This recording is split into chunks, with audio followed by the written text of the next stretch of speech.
A prototype of a smart lock that you can control with the microcontroller KL25z with a Bluetooth module from your cell phone.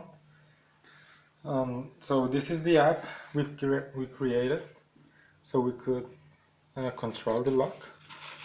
As you can see, as it says in the screen, if I tap it twice, it would lock it, and if I tap it once, it would unlock it.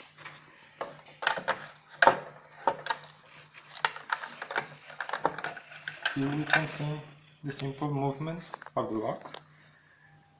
Here is closed, here is open.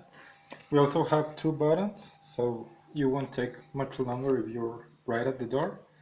One that closes it and one that opens it.